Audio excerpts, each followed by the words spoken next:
하나님 아버지 감사합니다.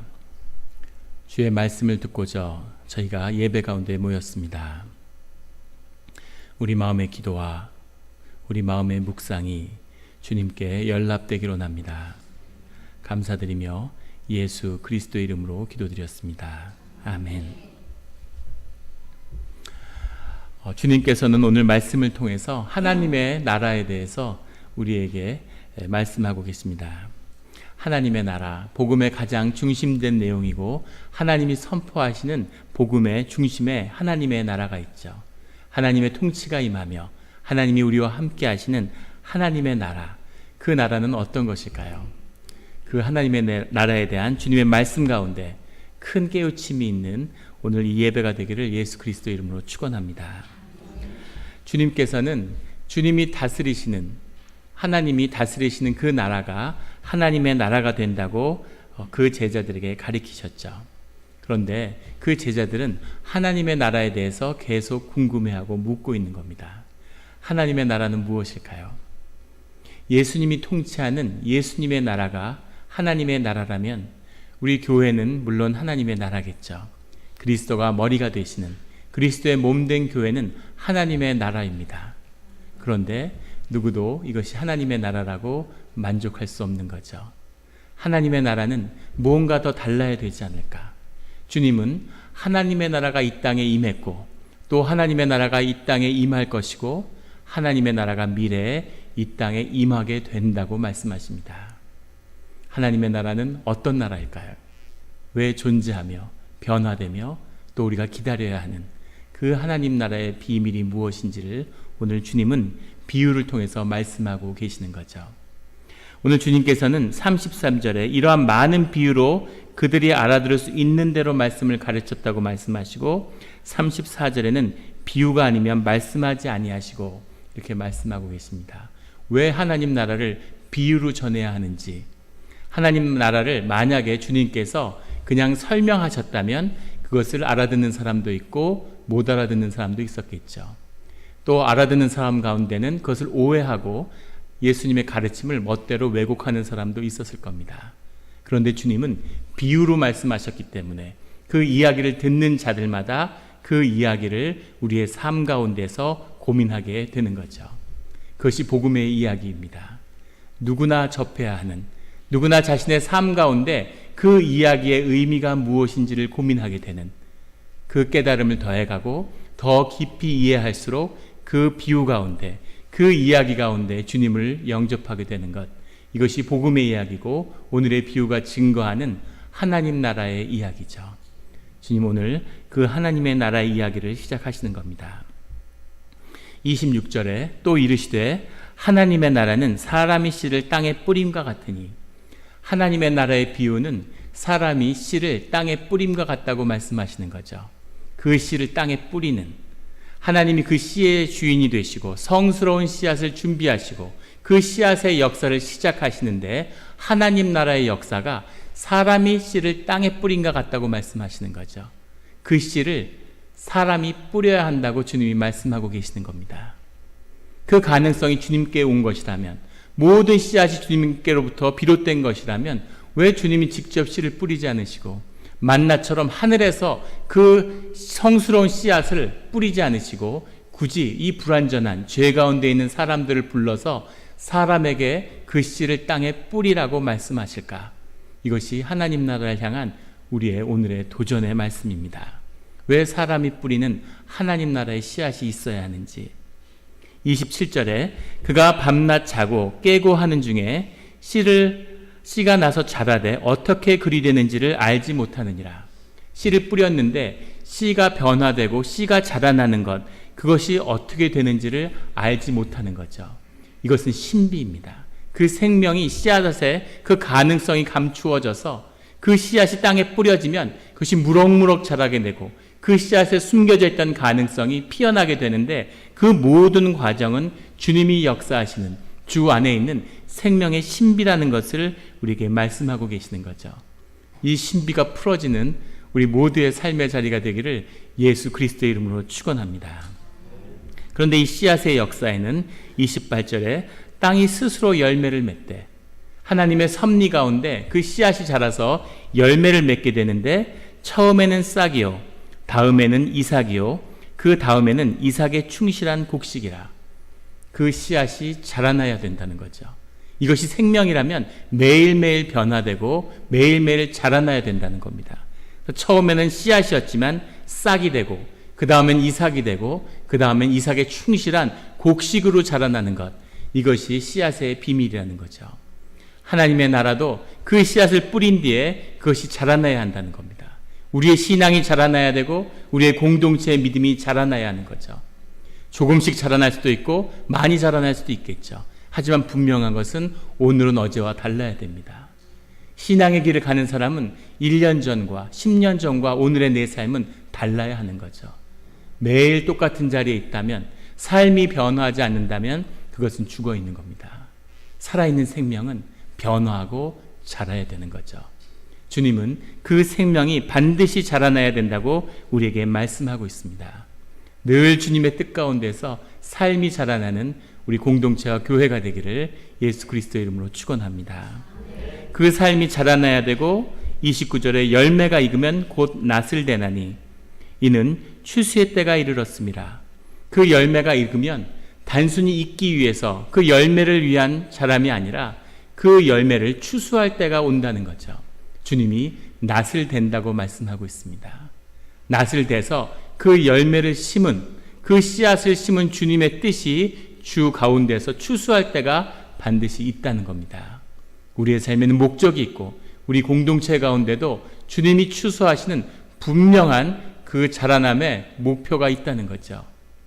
낫을 댄다는 말씀 가운데는 주님이 그것을 보시는, 그 열매를 구별하시고 거두시는 그때가 우리를 향한 심판의 때라는 것을, 추수의 때고 칭찬의 때고 상금의 때지만 징계의 때고 심판의 때가 우리에게 다가오고 있다는 것을 주님이 분명히 말씀하시는 거죠.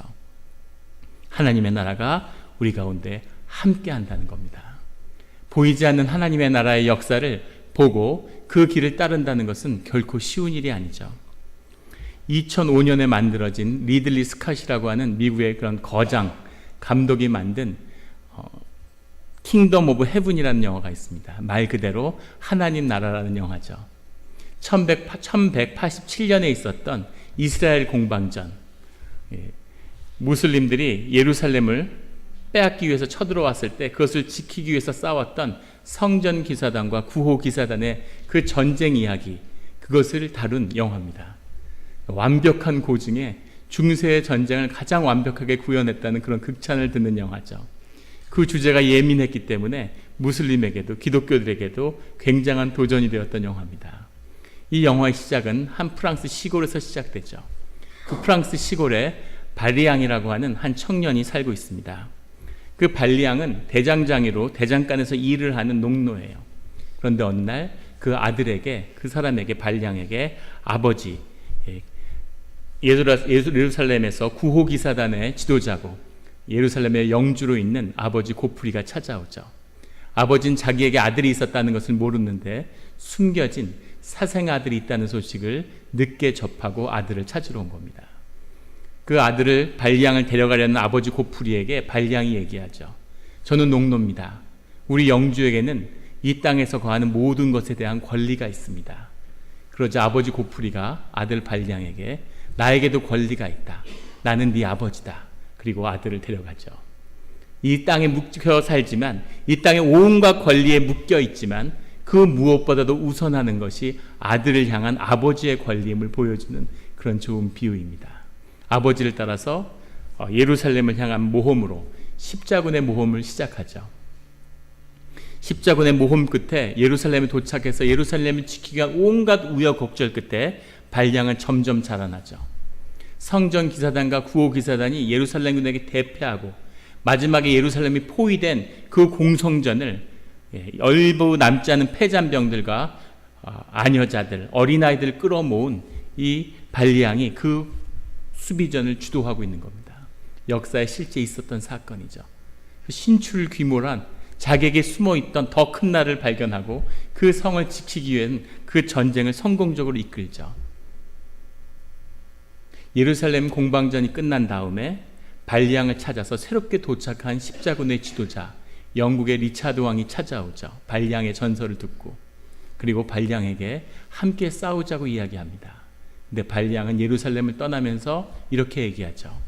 하나님의 나라는 여기 없습니다. 이렇게. 그래서 더 이상 예루살렘을 위해서 싸울 필요가 없다는 거죠. 예루살렘을 위해서, 예루살렘이 성지인데 이곳에 하나님의 나라를 지켜야 되는데 하나님의 나라는 눈에 보이는 그런 것이 아니라고, 보이지 않는 하나님의 나라를 지키기 위한 새로운 여정을 떠나는 거죠. 하나님의 나라는 어디 있는 걸까? 생명의 역사는 도대체 무엇일까? 생명이 자라난다는 건 어떤 의미일까? 이것에 대해서 거듭 우리에게 도전을 주고 있습니다. 오늘 30절 말씀에 하나님이 또 이르시되 우리가 하나님의 나라를 어떻게 비교하며 또 무슨 비유로 나타낼까? 씨앗을 비유를 들어 말씀하셨는데 도대체 하나님의 나라를 어떻게 설명할 수 있을까? 그렇게 하나님이 말씀하시는 거죠. 그것은 겨자씨 한 알과 같은데 이 깨보다도 작은 조그만 겨자씨 한 알이 큰 나무를 이루는 이 역사를, 이것을, 그 씨를 사람이 뿌려야 되는 그 섭리를 사람들이, 제자들이 어떻게 할 수 있을까? 주님이 그렇게 자문하고 계시는 거죠. 하나님 나라의 역사라는 건 어떤 것입니까? 하나님 나라가 임한다는 건 어떤 걸까요?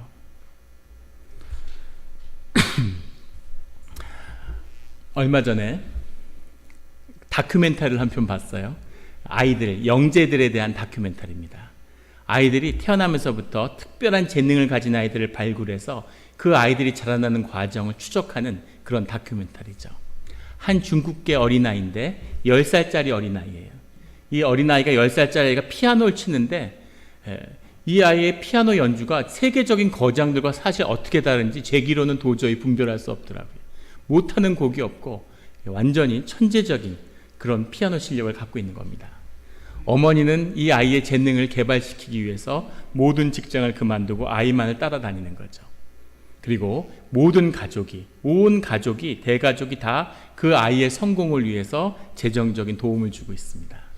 아이는 좋은 선생님을 찾아서 세계를 찾아다니고 콘서트들을 찾아다니고 그런 일들을 하는 거죠. 와, 어떻게 저런 아이가 있을까? 정말 신의 재능이 저 아이한테 주어졌나 보다. 이런 생각이 드는 거예요. 또 하나 놀라운 건 그 다큐멘터리를 보면서 피아노의 재능이 그 아이의 수학적인 재능과 똑같다는 사실을 이야기하더라고요. 한국에서는 음악하면 공부 못하는 애잖아요. 근데 그게 아니라 사실은 수학적인 재능과 음악적인 재능은 똑같다는 거예요. 그래서 그 아이가 똑똑한 아이라는 건 의심할 여지가 없는 거죠. 그런데 그 아이들이 세계적 거장들을 만나서 자기의 실력을 보여주고 그런 인터뷰를 하고 테스트를 한 다음에 마지막 영화의 다큐멘터리 끝에서 그 거장들에게 이 아이의 미래에 관해서 묻는 겁니다. 이 아이는 앞으로 정말 세계적인 거장이 될 수 있겠습니까? 그런데 그 대답에 대해서 긍정적으로 답하는 사람이 아무도 없는 거죠. 왜냐하면 10살 때 아이가 가진 재능이라는 것은 아무 의미가 없다고 이야기하는 거예요. 뛰어난 재능, 흉내낼 수 없는 그런 재능을 갖고 있는데 그 재능의 의미는 아이가 10대를 지나서 20대가 돼 봐야 알 수 있다는 거죠. 왜냐하면 음악이라고 하는 것은 손가락 체조가 아니잖아요. 자기 안에 있는 그 심령에 숨어있는 그 삶의 의미를 이해하고 그것을 소리로, 음으로 재현해내야 되는데 그것을 이 아이가 승화시킬 수 있을까? 아무도 장담할 수 없다는 거죠. 그것은 선생님이 할 수 없고 그 아이의 삶이 할 수 없는 그 무언가의 신비라는 거예요.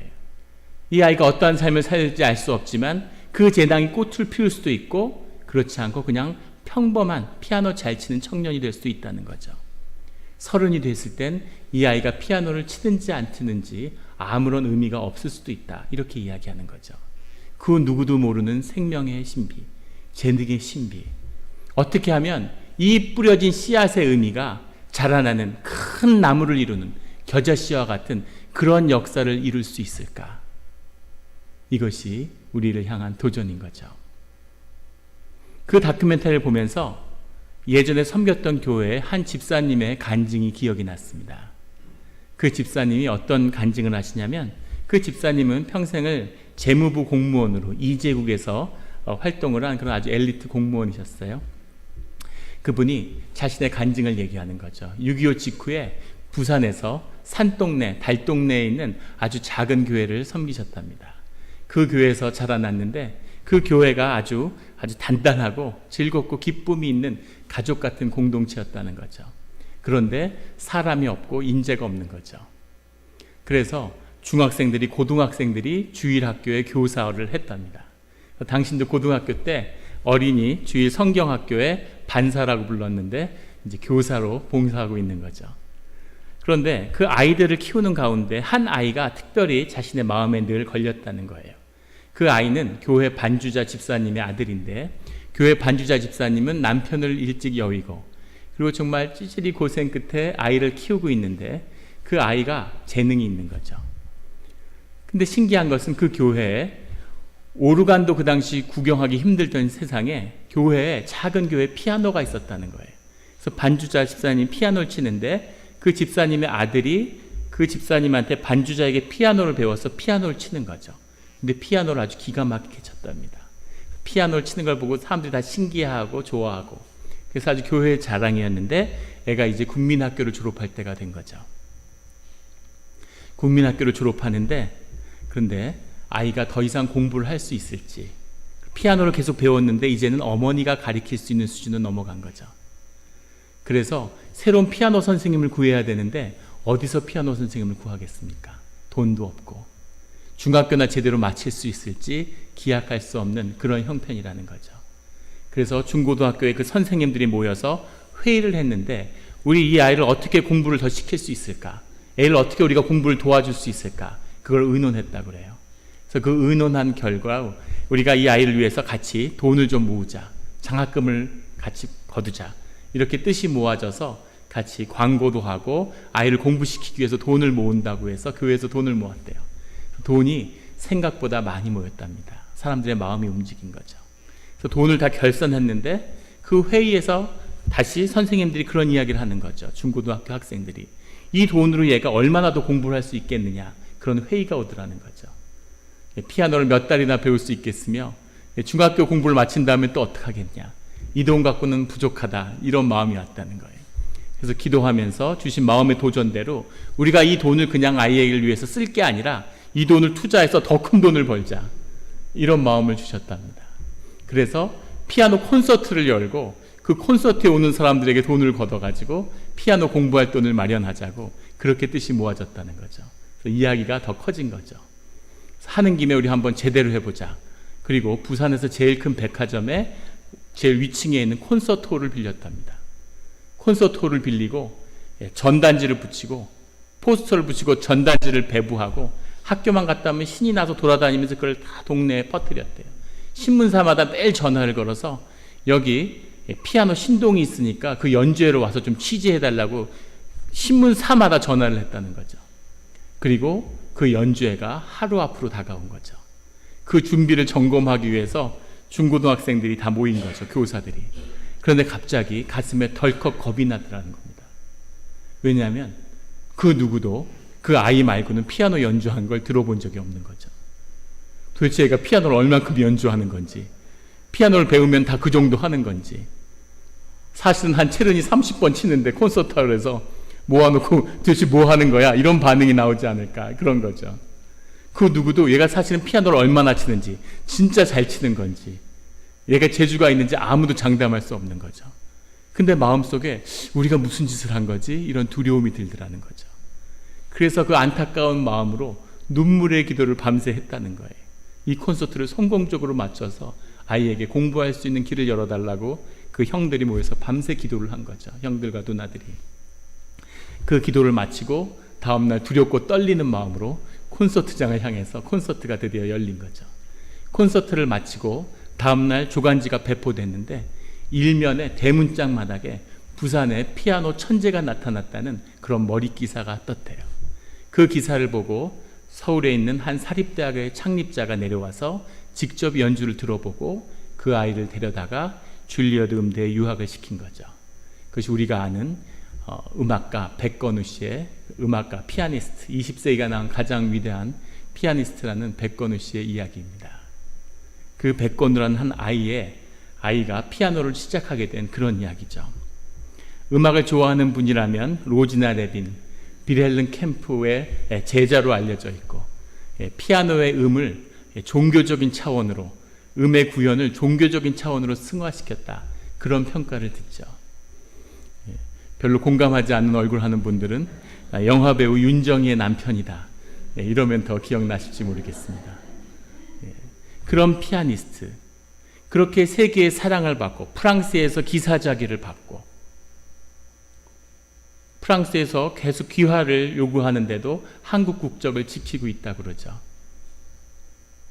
이 사람을 특별한 20세기 최고의 피아니스트로 만든 그 씨앗의 역사는 언제 뿌려졌을까요? 하나님이 주신 귀한 재능이겠습니까? 그렇다면 다른 재능을 받는 아이들은 무엇이 다를까요? 부모의 헌신이었을까요? 좋은 선생님이었을까요? 이 아이의 씨앗의 역사를 준비했던 건 바로 그 콘서트홀 전날에 그 형들의 기도인 거죠. 그 사람들이 주님의 이름으로 아이의 생명과 연합해서 그 삶이 꽃피기를 간절히 원하는 그 기도와 그 공동체가 이 씨앗의 역사를 예비하는 겁니다. 이것이 하나님 나라의 비밀이죠. 이 집사님은 자신이 무슨 일을 했는지를 이해하지 못하죠. 하지만 하나님 나라가 어떻게 시작되는지는 아는 겁니다.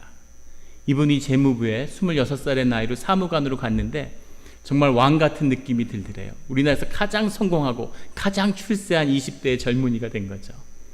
그래서 재무부에 이재국에 딱 앉아 있는데 본인에게 주어진 첫 번째 과제가 무엇이었냐면, 워낙 똑똑하고 워낙 재주가 출중하니까 대통령한테 불려가서 특명, 하명을 받은 그 임무가 뭐냐면 한국에서 동전을 생산해야 한다는 것이었답니다.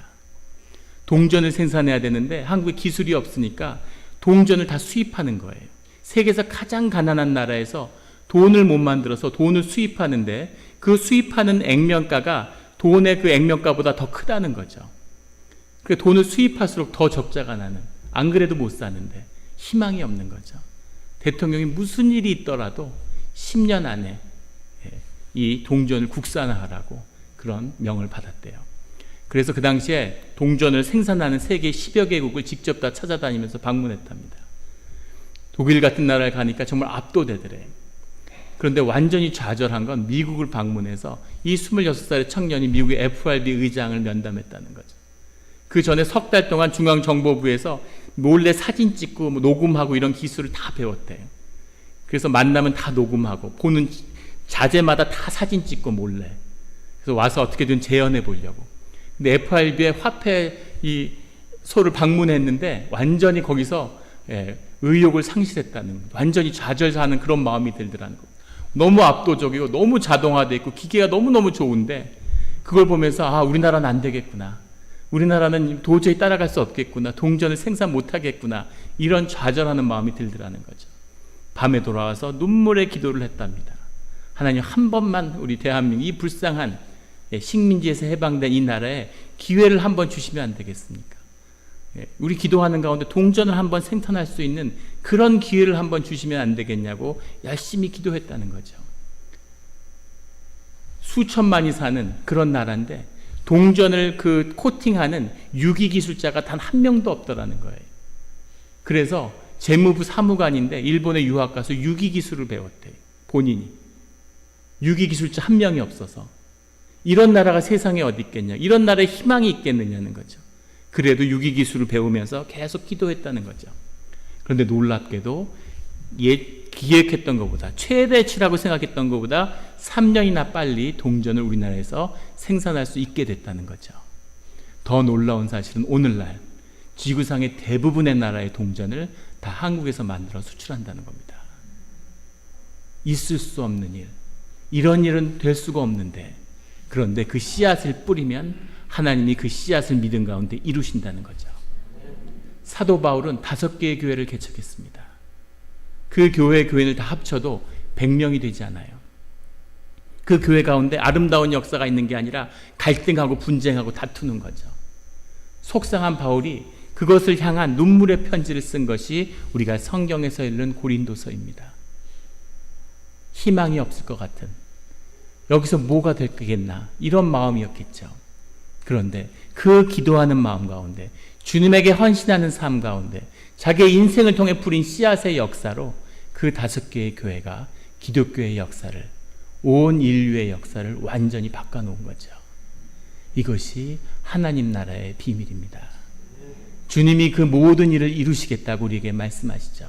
그리고 우리에게 믿음으로, 소망으로 주 안에서 꿈을 갖고 믿음의 씨앗을, 거룩한 씨앗을 뿌리라고 말씀하시는 겁니다. 그 씨앗을 우리가 뿌려야 되는 거죠. 우리 영락교회에 와서 1년이 넘었는데 많은 분들이 이야기하는 중에 낙심하고 이렇게 말씀하세요. 목사님이 아직 영락교회를 몰라서 그러는데 우리 교회는 안 됩니다. 이 교회는 희망이 없어요. 제가 10년을 봤습니다. 20년을 봤습니다. 인간의 눈으로 보면 희망이 없고 절대 될 수 없을 것 같지만 우리가 믿음으로 소망의 꿈을 가지고 거룩한 씨앗을 이 땅에 뿌리면 주님이 우리가 상상할 수 없는, 우리가 지금 봐서는 눈으로 보이는 것으로는 꿈도 꿀 수 없는 그런 놀라운 주님의 일을, 우리의 믿음을 받으시고 우리의 씨를 뿌리는, 흐르는 강물 위에 씨를 뿌리는 그 믿음 가운데 하나님이 그 꿈을 이루신다고 우리에게 약속하고 계시는 거죠. 우리 자녀를 향한, 이 땅을 향한, 우리의 공동체를 향한 믿음의 씨앗을 뿌리는 오늘 이 예배와 우리의 삶의 자리가 되기를 예수 그리스도 이름으로 축원합니다. 같이 기도드리시겠습니다.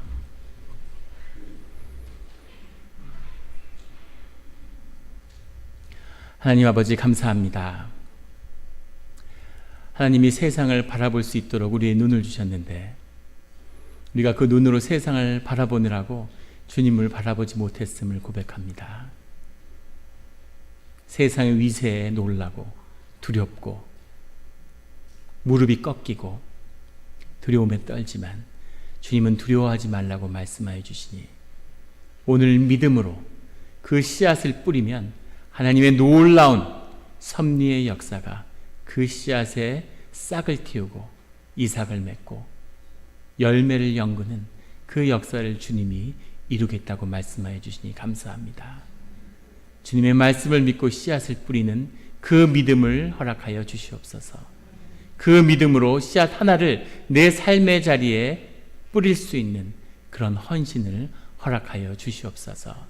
우리의 삶이 지금은 겨자씨처럼 보잘것없지만 주님 안에서 자라고 변화하면 언젠가는 많은 사람들이 그 가운데 깃들 수 있고 안식을 취할 수 있는 주 안에서 큰 나무를 이루는 줄 믿습니다.